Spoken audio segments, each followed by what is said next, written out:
Hello, everyone, and welcome to Scrap Saturdays. How are you doing?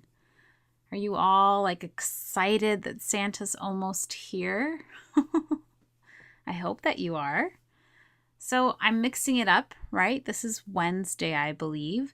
And so on Wednesdays, I'll be showing you my 8.5 by 11 layouts. And these are just some of the papers that I cut out into 8.5 by 11 on purpose so that I wouldn't use them up. And then I paper clip them down with that jumbo paper clip. Yeah, it's fun. I already have 2 layouts completed as we speak and trying to go back and forth between that and the December daily. It's challenging. There's a lot going on right now. So it's kind of fun. I really like the way this layout turns out because I didn't expect it to look this way. It's so funny because when I looked at the papers from Felicity Jane and the Joy Kit, I found it to be very neutral. And then because I created this amazing pocket with that striped patterned piece of paper, and I'm not going to have a background with it because it's too busy anyhow, but it's just perfect for a hint of. And looking at the layout in front of me right now, it's just so wonderful with this floral background. I don't know, there's something magical about black and white and then adding the pops of gold and red, and you'll see what I do. And so I'm going to read to you what I wrote down on the tag, or what I typed out first. I wrote, "You and me looking all hot and sexy, dressed up for your cousin's birthday party, taking full advantage of this tree, and the fact that for most part of this upcoming winter, we'll be cozy indoors, wearing our pajamas instead of anything remotely normal. Kick off to the Christmas slew of photographs. We had a blast dancing all night. Looking handsome, Alan, as usual. Thank you for all the love and light you bring each year." And then I just stamped some stuff with the Felicity Jane stamps. And yeah, it's a whole new learning environment for me for every stage. Everything has its change and challenge and all the new, traditional things that I have to bring into my family. Growing up, I don't think my parents ever took a Christmas picture together. So that's the first thing. I don't think there's anything that I could even remotely classify as a picture of my parents together. I do have pictures. I know I have to go to my parents' house and get some albums because there are some photographs. Sometimes I come across as there's, a non-existent childhood. No, we do.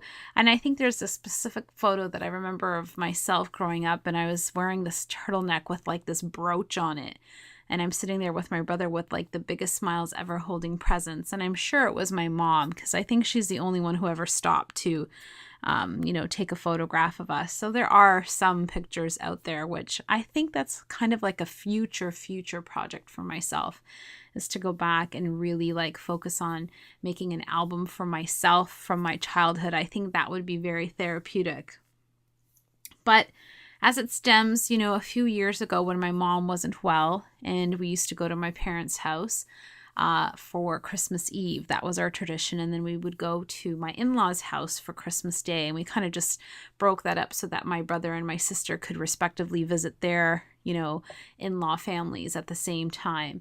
And a few years ago, I had decided that, it was too much for my mom to host at her house. And a lot of things were happening in my parents' lives that were the whole digression to, what my mom went through.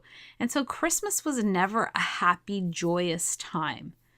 It was very bittersweet, right? When you have an alcoholic dad or anyone who's abusive in your household, Christmas time seems to kind of perk up the silliness. And that's the word I use for lack of any other word that I could choose at this moment. But I know that when I was really, really little, there was always the leading up to, it was very nice and every present you got was amazing and you really had no idea of what gifts were under the tree. I don't know about you guys, but we didn't really ask our relatives for anything. It was pretty much you got what you got and it was amazing and you were so happy, right? And so there was always that time that, festivities and drinking always brought about a lot of drinking for my dad. And so Christmas always started out really, really, really awesome. And then it always ended up really, really bad. And until I had my own children and my own family, and that's why I start off with this story with the picture of myself and Alan, because my new family, the family that I say now, so when I say my family, I mean Alan and my kids and myself, right? Because I'm 40 and this is the life that I know of now.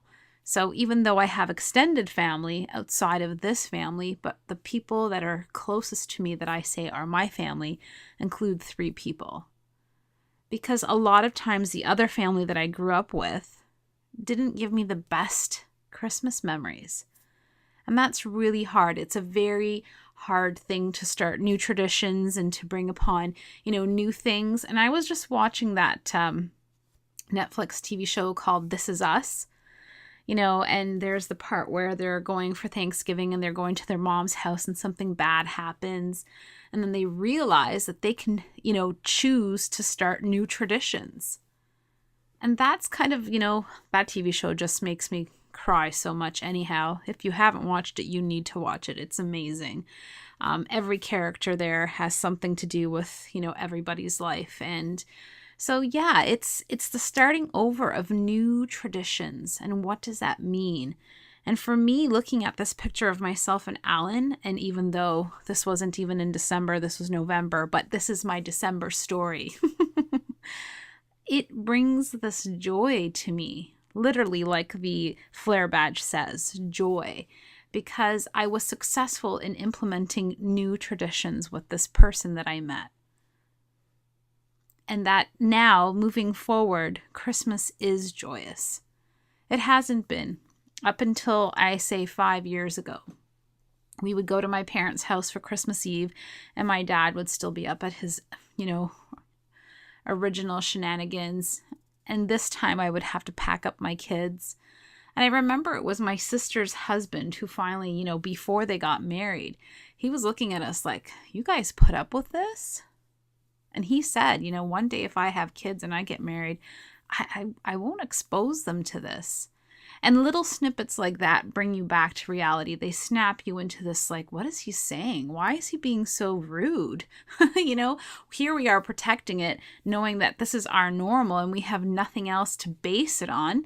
And there's an outsider who has the courage to say something else other than what we're pretending to be our joy.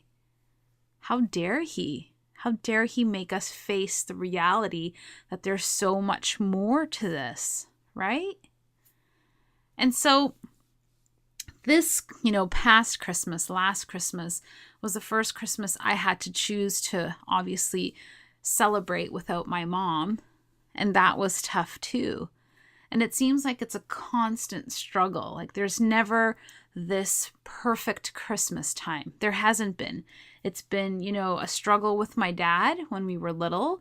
It's a struggle with my dad when I got married and still had to, return back to a home and witness all that stuff again when I knew that being married to Alan, it wasn't supposed to be like that and life could be completely different. And then finally taking over Christmas Eve, struggling with starting a new tradition, having to break that in with my siblings, having to find those 2, out of the 5 awkward first Christmas Eves at my own home and trying to really ramp up the joy and push onto people what I thought could be better. Then to finally take away a tradition, try to start my own and then lose my mom in between all of it. And so this is the second year. Last year it took me so long to put up any kind of decorations or even to put up the tree, and everything I touched made me cry. And this year we already have our tree up. We had some good laughs. I haven't decorated upstairs yet just because I wanted to do some extra cleaning, but I'm halfway there. I have just a few more bins to go, and I feel that my spirit is a little bit lighter and I feel a little bit happier this year. And so basically, I started off with this photo of me and Alan, because that's all you need. You just need a starting off point, right? I don't know what the Christmas or holiday seasons are like for you. I don't know if you're, watching a loved one suffer right now or whatever it is that your story's coming from or how your life is going. But I do know that I have spent those Christmas where the joy wasn't really there. Right? And so, I'm the truth teller, and that I will always say that even though you see these photos, right, You see these photos and you think, wow, there's the perfection. And I always throw the wrench in there and I remind you that, yes, there can be joy for sure, but you have to push for it. You have to want it. You have to make it come true for yourself. And no matter how many times somebody tells you that you're not going to be joyous, you have to push forward and want it even more. I hope that makes sense to you.